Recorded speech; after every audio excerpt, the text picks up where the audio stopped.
From the arena to the front office, this is Scoreboard. This episode is powered by SwiftX. And on today's episode of Scoreboard, I'm joined by Nick Haslam, Managing Director of 54 Australia and Executive Director of LIV Golf Adelaide. Nick, great to have you on the show. Thanks for having me, Chris. Nick, I'm going to start. We're here on sort of early July 2025. How's your July shaped up so far? Yeah, pretty good. 1 week in, Chris, and looking forward to having a week off next week for the second week of school holidays. And yeah, no complaints. Bit of rain in Adelaide today, which is a pleasant change. Mate, and LIV or LIV Golf in February. How does it's a rain, when it rains it pours. How's July shaping up in the calendar and scheme of things? Look, as an agency, 54, we do a variety of things across sport, and no doubt LIV Golf Adelaide's the biggest project on our books. But over the last few months, we've been lucky enough to work on some other projects with some different right holders across the country. We're doing some stuff with Golf New South Wales at the moment, helping with the Cathedral Invitational, which is a tournament in Victoria, and helping with some other right holders across sport and entertainment. So always something happening, Chris. But in terms of the LIV Golf sphere, there's a tournament in Valderrama in Spain this weekend, which some of our global team are supporting on, and then JCB in the UK in a couple of weeks' time. So there's always something happening, and yeah, good to be part of the journey. And mate, we're 3 tournaments in. How did you describe each tournament and where you are now, and what would you like from the 4th? I mean, it's funny looking back on the first tournament in 2023. I just love my golf and love big events, and I actually bought a 3-day pass to attend without knowing that I was going to be working as part of it. And you know, that first tournament was just beyond anyone's imagination, probably locally, with how big a production and the sort of global interest and local interest that the event got. That was particularly memorable, obviously, with the Chase Koepka hole-in-one on the final day. The second tournament in 24 was just, again, growth year on year, which is incredibly exciting. Had blessed with great weather both times in those first 2 years. Particularly memorable because the Aussie team, led by Captain Cameron Smith, Ripper GC, won the team event in the first ever LIV Golf playoff. So that was particularly memorable. And then in the third year, just again, further growth. We got a little bit lucky with weather. It was 43 degrees in Adelaide on the Wednesday. So that had some logistical challenges preparing for the worst. But yeah, the fact that we had more people attend. The Dom Dollar concert on the Friday night was massive, and he's really gone on to be a global superstar, one of the biggest DJs in the world this calendar year. So yeah, I guess over the journey, the events got bigger and better. We've continued to have a huge amount of interstate and overseas interest, and we hope that can continue into the future. I've heard that a number of people that have attended and never attended a golf event before may not be golf tragics. Exactly what your target market is with LIV Golf, and I suppose some of the data that you've got and the demographic targets now moving forward for other events? Yeah, we have tried to cater to a few different target segments, Chris. There's the traditional golf fan, and in this country, golf, it's one of the biggest participation sports in the country, and the golf enthusiasts that probably would love to have gone to a major. There's never been any majors in Australia like there is in tennis and other sports. The Aussie Open's a great tournament in its own right, but to have the quality of field that LIV Golf has had is incredibly exciting, and creates an opportunity for people that might love their golf to see the best golfers regularly, annually in Australia. So that's great. But we also try and, to your point, cater to people that might not otherwise go to a golf tournament. And we do things like have a massive fan village, which attracts kids, and we have a kids party hole. We have the watering hole, which attracts all sorts of people that love a great day out, not too dissimilar to other global events where it's not necessarily just about the sport, it's about the music and the entertainment all day. And we've also got a big after event concert each day with the likes of Fisher and Dom Dollar and some big acts that will be announced for the 2026 event. So again, it's about the traditional golf fan, but people who might not always come but just love a great day out. And it's not necessarily about people that might not just come to the watering hole. We have a kids party hole, and we've got accessibility areas. So yeah, for someone who hasn't experienced the event, we encourage you to do so in the future. Yeah, no, absolutely, and catering for all different types. I'm also curious around there's an individual aspect of the Live Golf, but there's also the team aspect, as you mentioned. How important is that in terms of like a fan following individuals and then also a team? It's a really important part of the growth of the Live Golf model, and you've seen the way that they've structured it with captains. There are those marquee players like the Bryson DeChambeaus, Brooks Koepka, having an equity share in their team and really trying to grow that franchise. You've seen that in models of sport around the world, and that's certainly what Live Golf are trying to do. And you've seen, the merch shop goes nuts at Live Golf Adelaide. People are getting into their teams, whoever it might be. Certain teams have activations at the event. So the Range Goats, which is Bubba Watson's team, have a petting zoo at the event. You have the Cliques have a sweepstakes sort of lounge area. Ripper GC had an off-course product, a little bit like Coachella vibes. I had Ripper House in Adelaide. So they're the sort of things that teams are trying to get that different identity, and that's an important part of the growth of the product. And Nick, you haven't come from a golf background or golf events background. You've come from rugby league, and you've also done some AFL. How do you compare those two sports to where golf's heading, and I suppose some of the trends in golf, particularly from the social media side of things?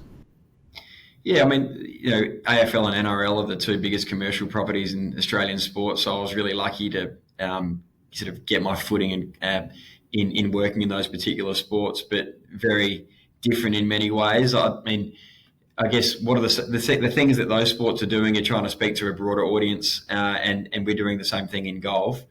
We're blessed with some of the quality international talent that we have, and that's probably an area that we try and differentiate ourselves. And we have access to a greenfield site, so unlike a stadium where you've got incredible infrastructure and access to some great technology, we bring all of those into a greenfield site, and that creates some challenges from a budgetary perspective, but also a huge opportunity to be able to do an activation where we did, for example, we had the Crushers did a hitting the ball over a fake house to be like Bryson DeChambeau, and we had a petting zoo, which I touched on before. So for us, it's about trying to speak to a different audience, not just the traditional golf fan, but the great thing about golf is that it's a sport that anyone can play from when they're 4 or 5 years old through to they're 95. So we try and lean into that and make it there be something for everyone. And Nick, leading up to the event, how do you feel on those days into the event? It must be a little bit chaotic in terms of being tournament director and lots of moving parts. How do you feel from a personal level about managing it all? Oh, it's all about being prepared, Chris. It's pretty, there's a lot of things going on, but I think having done it for 3 years now, and we've got a really good established team. We work really well with the LIV Golf team internationally, who are the ultimate rights holder, who we take direction from, but we've also developed a great relationship with local government and the South Australian Tourism Commission, who've been awesome event partners. So, people know their role. It's not just, I'm one of many people that are involved in this event, and it's a stressful week in some respects, but it's really exciting. I think now, having done it a few years, we really enjoy the moment. And it's funny reflecting on the hole-in-one that Patrick Reed got on the first day this year. It was only the second group that went through the watering hole. It's funny. I missed the Chase Koepka hole-in-one in 23, and I missed it again in 25. Both times I was in the tournament office, but as soon as it happened, I just ran out there to have a look and help pick up beer cups on the hole. But having been through it, we know what to expect, and we really enjoy the week. And in terms of where golf is heading, there's been a lot of content. There's been a lot of YouTubes and social media, etc., driving the game. How important is that, and how does LIV get involved in terms of the socials and some of the clips that come from it, particularly those hole-in-ones that you mentioned?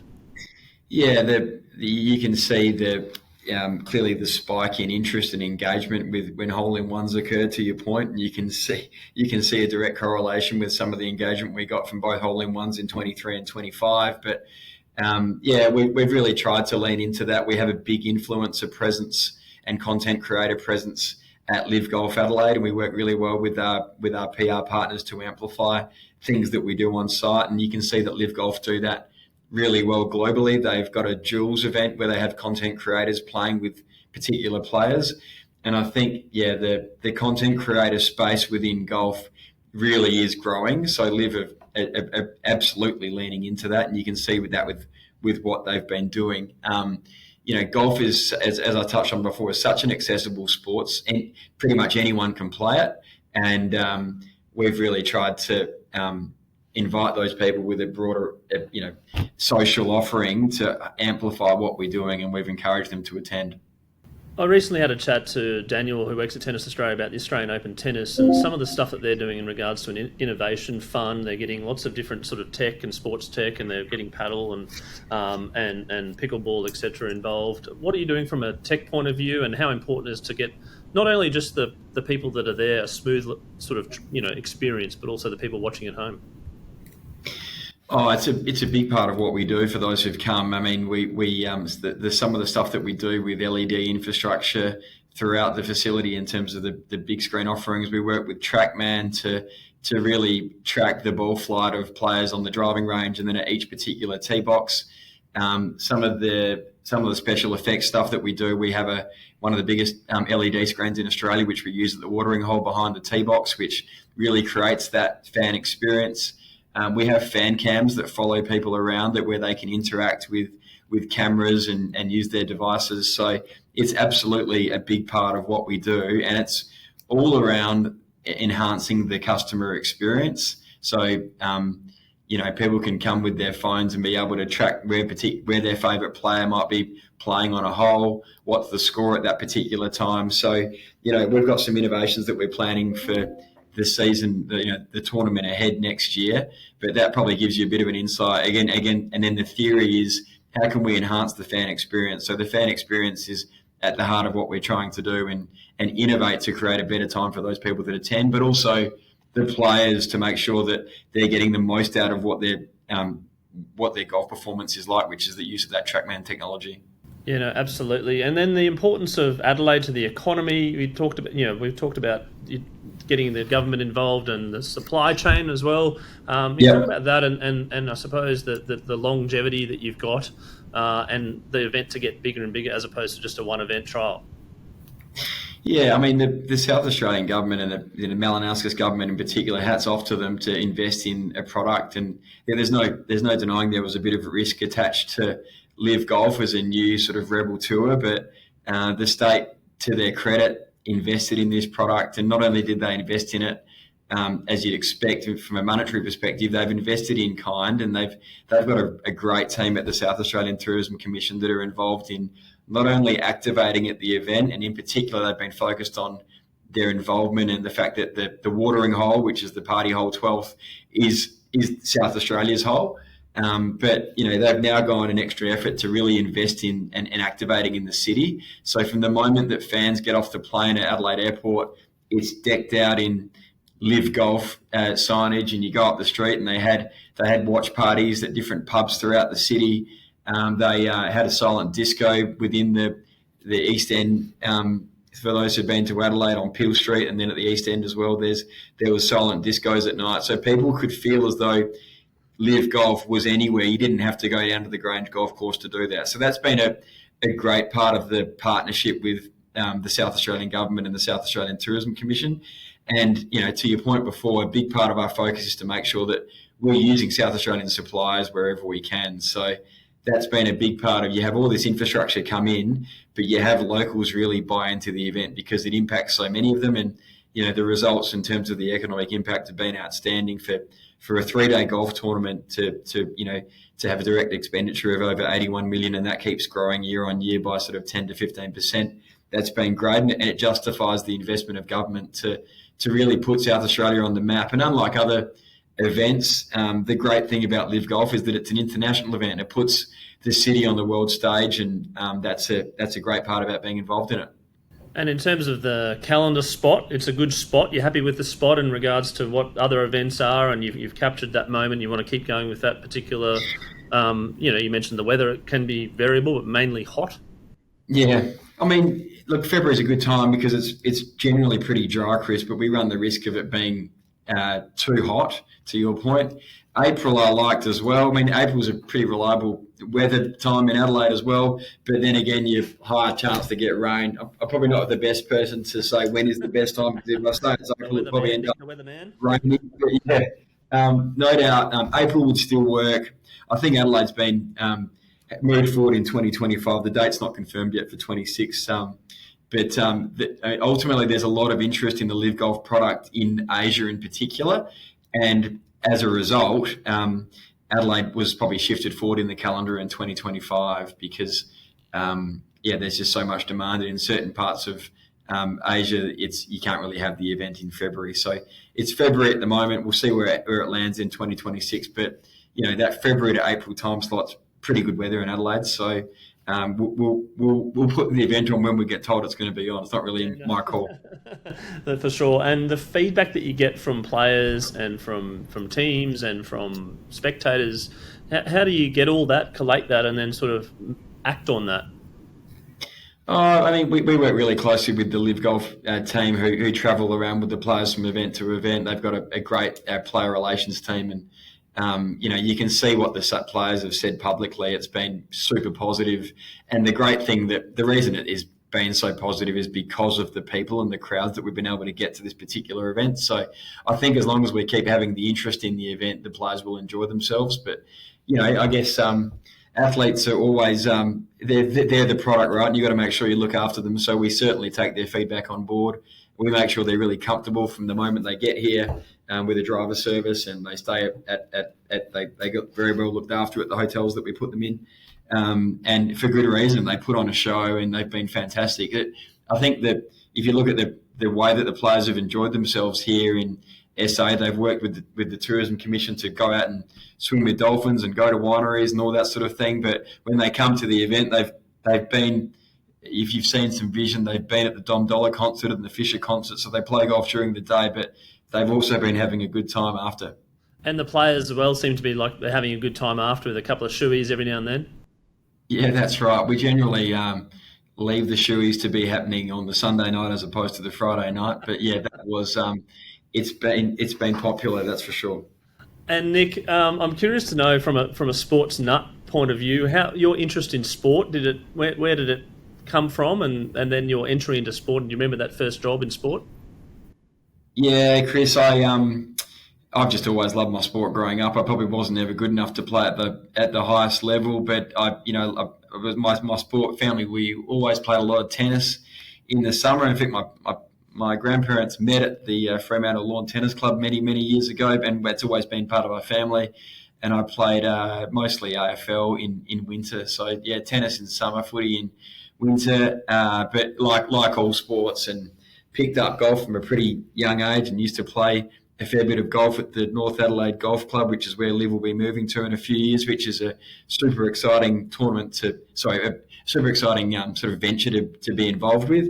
But yeah, so that's how I started. I like watching all sport on TV, and British and Irish Lions are playing rugby in Adelaide this weekend. Really excited to see them in Adelaide for the first time. So just classic. Yeah, sort of love doing my sport, and will go to anything that I can.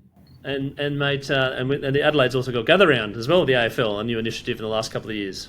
Yeah, Gather Round's been brilliant, Chris, and it's funny. Gather Round was just before LIV in 23 and 24, so I wasn't able to really experience it to the level I was in 25. It was after the LIV Golf event this year, so to see the number of people that they attract from interstate, and there's again, SA Tourism Commission are great. They do lots of different events outside of just the footy that's on.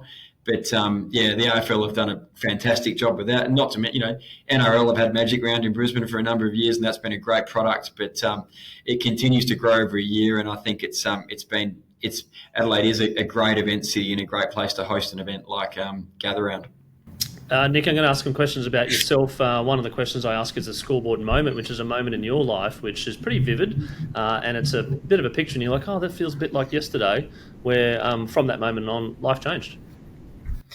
Yeah, probably it relates to me getting into working in sport, Chris. I've always loved my sport, which I touched on before, but I was I applied for a number of roles in sport whilst I was an accountant at PwC, and I wasn't really getting much of a look in because I was considered a finance guy. But I was down in Hobart, and I saw Carl Delena, who was the CEO at the time of the North Melbourne Football Club, and I walked up to him and basically introduced myself and said I was keen to get a job. I had a connection that helped me get that initial introduction, but that probably changed and put my career on a different trajectory, and that's something I'll I'll always remember. I was there in town to watch North Melbourne play the Adelaide Crows, but I got the moment. I seized that moment to meet the CEO who got me a job in sport at North Melbourne, and here I am now. 10 years later. So that was certainly a life-changing moment for me. Mate, from that, the next couple of years, why are you excited to be the tournament director at LIV Golf Adelaide? We're an agency that do lots of things in sport, Chris, and I think this has given us a platform to do more with rights holders and the like. But in terms of the LIV Golf involvement, it's been one of the best golf tournaments in the world. It's won the best golf tournament in the world award in 24 and 23. It's in my hometown. People get behind it. It's an incredible event, and there's more that we want to do. We want to continue to grow the event, have it accessible to more people, and it's been what we've been able to do for the fan experience is I think really quite unique, and for that reason I'm excited to continue to do more. And your favourite all-time sporting moment? It's a question which stumps a few people, so I'm curious to know what yours is. 2000 Olympics, to see Cathy Freeman win gold on the 400 metres. I was lucky enough to drive over from Adelaide through the home plane with my family when my dad went in the ballot, and one of the tickets that we got was I think it was the Saturday evening of Cathy Freeman winning gold. I'm not sure if Jumping Jai Taruma was on that night as well, and Tatiana Grigory over in the pole vault. But we saw a lot over the course of that 2 weeks. But to see Cathy win gold, it was amazing. I'm so lucky to have been there for it, and that's clearly my most memorable sporting moment. And Scoreboard's picked up a recent partner. SwiftX is powering Scoreboard, which is great. And we're also sponsoring the question, which is your bucket list. So check out SwiftX if you get a chance. But your bucket list is the ultimate sporting event that you haven't attended just yet. Nick, I'm curious, because your event is winning all these prizes, what your bucket list is in terms of a sporting event. I've always wanted to go to the US Masters at Augusta National, Chris. So that's my bucket list. Hopefully, through my line of work, I'll get the opportunity to go there soon. It's an incredible event and something I've always watched growing up. So that'll be on my bucket list. Mate, that's 4 out of 5 guests have said that. So obviously golf is at the forefront, as well as people watching Rory McIlroy this year. What did you reckon about the 18th and then obviously the playoff hole?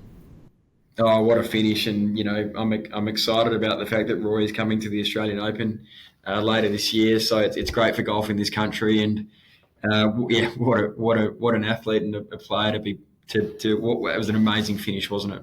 Nick, I've got one question for you. The people that haven't attended the LIV event, what's your advice to them, and how do they play it? Whether they're want a party or whether they're a family, etc. As you said, there's different demographics. But someone that hasn't been before and listens to this podcast and goes, "What's this all about? This seems like a pretty good event." My advice would be buy a ticket and come. It's and there's something for everyone. You don't have to be a traditional golf fan to love it. If you do love your golf, the access that you get with some of the best players in the world is unbelievable. You can, you're in touching distance at all times, and you can see them up close and hit some incredible golf shots. But if you're not necessarily a golf fan and love your music, or you've got a young family that you want to have a great day out, there is something for everyone. So I just encourage you to get along and experience something which is truly unique. It's affordable ticketing. GA tickets have been around that $75 mark, but to get a full day of entertainment and some of the best concert acts in the world to be playing after golf each day, then you can't really go wrong. Nick, thank you so much for being on Scoreboard. I really do appreciate taking the time to have a chat about LIV Golf Adelaide and also 54 Australia and what you're up to, etc. I wish you all the best for Tournament 2026 and Tournament 4 in Australia. And for people out there, check it out. LIV, have a play around the website, look to buy some tickets and get out there and support what is a truly magnificent sporting event on the Australian calendar. Thanks for having me, Chris. We'll look forward to having you down in Adelaide next year as well. To it. It's on my bucket list. There you go, my SwiftX bucket list.